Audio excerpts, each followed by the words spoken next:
Time machine అనే ప్రక్రియ అంటే ఆ కాన్సెప్టే అద్భుతంగా ఉంటుంది. మన ఈ దినపత్రిక నిన్న ఒక టైం మెషిన్ తాలూకు ప్రక్రియ ఒకటి బయటపెట్టింది అనమాట. అదేంటయ్యా అంటే ఎల్లాజీ అనే వ్యక్తి చనిపోతే భోగాపురం ఎయిర్పోర్టు ప్రారంభోత్సవం మీద తన ఆత్మానందాన్ని వెలిబుచ్చాడనమాట. అసలు తాను ఈ భోగాపురం ఎయిర్పోర్టుకి ఇవ్వటాన్ని ఇంత గొప్ప ప్రాజెక్ట్ అవుతుందని ఊహించలేదంట. ఎయిర్పోర్ట్ కోసం అని చెప్పి తీసుకున్నది ఆయన ఊహించలేదు, ఆయన ఆత్మ ఊహించలేదట. ఎందుకంటే 2026 జూలైలో అంటే ఆగస్టు 2026 ఆగస్టు 1న ప్రారంభోత్సవానికి 2023లో చనిపోయిన వ్యక్తి వచ్చి తన ఆత్మరూపంలో ఆనందాన్ని వ్యక్తం చేశాడు. బట్ట బయలయ్యేసరికి ఈ అభూత కల్పన అంటామే, ఇదే ఇక అభూత కల్పన. భూతాలని బేతాలని కూడా తీసుకొచ్చేసేసి కల్పించడం. తమ బండారం బట్ట బయలైన తర్వాత ఏం చేస్తుంది ఇప్పుడుది? అవతల పత్రిక ఇలాంటివి ఏమైనా రాసినేమో చూసేసి వాటిని కూడా అచ్చెత్తేసి మేమే కాదు వీళ్ళు కూడా ప్రబుద్ధులే అని నిరూపించేందుకు నానా ప్రాంతాలు పెడతారనమాట. అంతే కదా. నేను చవటనంటే నీకంటే పెద్ద చవటం నేను అన్నట్టు తయారైతే ఈ మీడియాలో. ప్రస్తుతానికి బయటపడిన బండారం ఈ దినపత్రికదైతే, ఈ దినపత్రిక తెలియంది ఏంటంటే సోషల్ మీడియా యుగంలో చాలా ఫాస్ట్గా ఉంటుంది. సమాచారం మీద ఫ్యాక్ట్ ఫైండింగ్ కమిటీలు మీరే ఎక్కర్లా. ఫ్యాక్ట్స్ ఎంత తొందరగా పెడతారంటే మీరు అనుకుంటారు ఫలానా పార్టీ వాళ్ళే పనిచేస్తుంటారు దీని మీద అని. ఏమీ కాదు. ప్రతి చోట మీరు ఒక ఇష్యూ పెడితే ఇది కరెక్టా కాదా అని మనకు తెలియకుండా చాలామంది చెక్ చేస్తూ ఉంటారు. కరెక్ట్ కాదా మనం చచ్చామే అలా ఉంటుంది. ఇది ఒకటే కాదు, నేను ఒక 2-3 డేస్ బ్యాక్ ఒక దినపత్రికలో చదివింది, చెప్పాలనుకుని మర్చిపోయింది ఏంటంటే సెమీ కండక్టర్ల తయారీ ఆంధ్రప్రదేశ్లో జరుగుతుందని పోయిన సంవత్సరం బడ్జెట్ టైంలో బాగా ఊదరగొట్టారు. అప్పుడే మనం ఒక వీడియో చేసాం. అసలు సెమీ కండక్టర్ల తయారీ యూనిట్ పెట్టాలంటే కనీసం 60,000 కోట్లు 80,000 కోట్లు ఖర్చు అవుతుంటే ప్రైవేట్ కంపెనీలకి, అట్లానే ఈవెన్ గవర్నమెంట్తో టైఅప్ పెట్టుకున్న సంస్థలకైనా మనకి ఇచ్చిన తొక్కలో ఒక ప్యాకేజింగ్ యూనిట్ని తీసుకొచ్చి సెమీ కండక్టర్ యూనిట్ అని చెప్పేసి నమ్మింపదూస్తారా అని. అదే భజన, విపరీతమైన భజన, అభూత కల్పనలు, అరచేతిలో వైకుంఠాలు, ఇలాంటి ఎన్నైనా చూపిస్తారు. 2 రోజుల క్రితం రాశారండి. ఏది? ఆ సెమీ కండక్టర్ తాలూకు ప్యాకేజింగ్ యూనిట్. ఆ సందర్భంగా సెమీ కండక్టర్ల గొప్పదనం గురించి వీళ్ళు మనకు చెప్పడం మాకు తెలియదు. మీరు చెప్తే తెలుసుకోవాలి. వస్తున్న కంపెనీ ఇది అని కూడా చెప్పలేని దౌర్భాగ్యంలో ఉన్న తెలుగు మీడియా అభూత కల్పనల్ని సోషల్ మీడియా తుత్తునీయలు చేస్తుంది, ఎప్పటికప్పుడు భస్మీపటలం చేస్తుంది అనడానికి ఇంతకన్నా రుజువే ఉంది. మనం ఏమని వల్లిస్తాం? పాత్రికేయ విలువల గురించి ఎవరెవరికి ఏమేమి చెప్తుంటాం, పాఠాలు చెప్తుంటాం. మాదంత గొప్ప స్కూలు, ఇంత గొప్ప స్కూలు అనే వృద్ధ జంబూకాలని పెట్టుకొని చిన్న చితక పిల్లలు పాపం ఎక్కడెక్కడి నుంచో జర్నలిజం అంటే చాలా గొప్పదనుకుంటూ వచ్చిన వాళ్ళ మీద ఫాసిజం ప్రదర్శిస్తూ వాళ్ళ తాలూకు అన్ని ఫ్రస్ట్రేషన్లు వాళ్ళ మీద తీర్చుకుంటూ ఈ రోజుకి కూడా మేమే మోనార్కులం ఈ రంగంలో అని చెప్పుకునే వాళ్ళ దౌర్భాగ్యపు స్థితి ఇది. చచ్చిపోయినవాడు వచ్చి ఆనందం వ్యక్తం చేశాడంటే ఏం బతుకున్నవాళ్ళు ఎవరు దొరకలేదా? అంటే చచ్చిపోయినాడైతే వాడేం మాట్లాడలేడా అని. అంతే కదా. మనం ఏం పెట్టేసుకున్నా కూడా అతను వచ్చి చెప్పలేడు కదా. అనే కదా ఇలా ఏమంటాం, మన వాళ్ళు కామెంట్లు పెడతా ఉంటారు ఎక్కువ వార్తల పుట్టినిల్లు అది.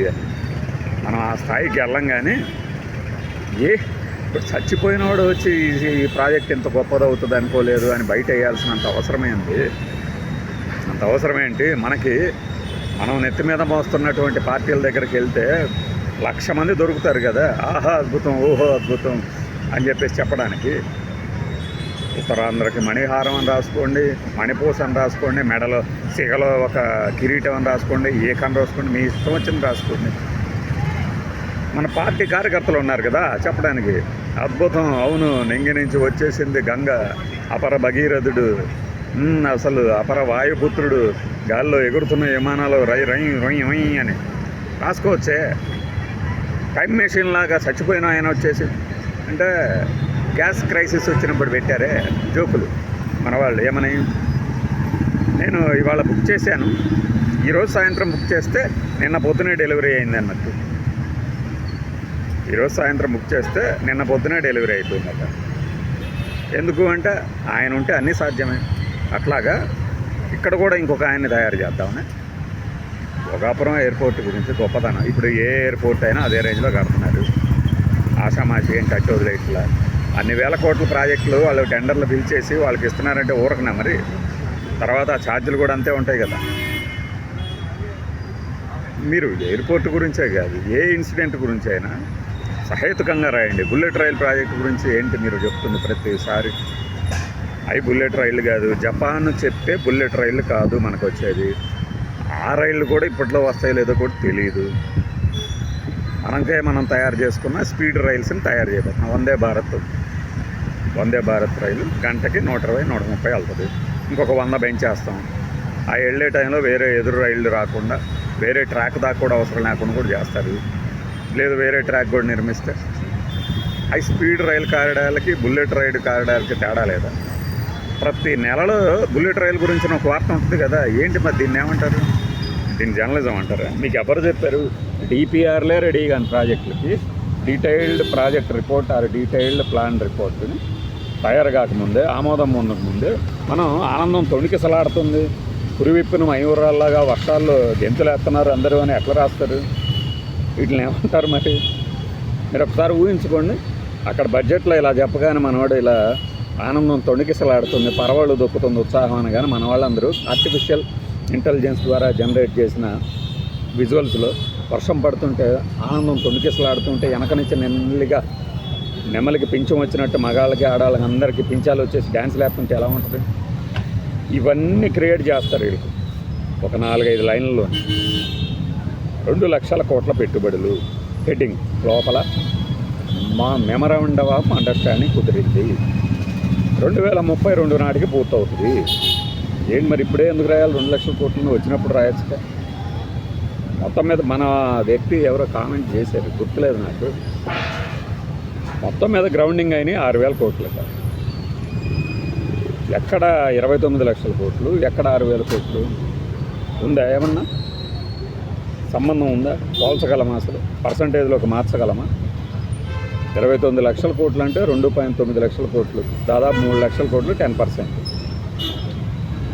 3 లక్షల కోట్లలో 10% 30,000 కోట్లు. 30,000లో 20% 6,000 కోట్లు. ఏ పాళలో వచ్చింది మనకి ఇప్పుడు పెట్టుబడి? వీటి గురించి రాయమనండి. అంటే గత ప్రభుత్వ హయాంలో జరిగిన తప్పిదాలు కానీ లేకపోతే నిష్క్రియ పర్వతం గురించి రాయమంటే అబ్బో పుంకాలుగా రాసేస్తాం.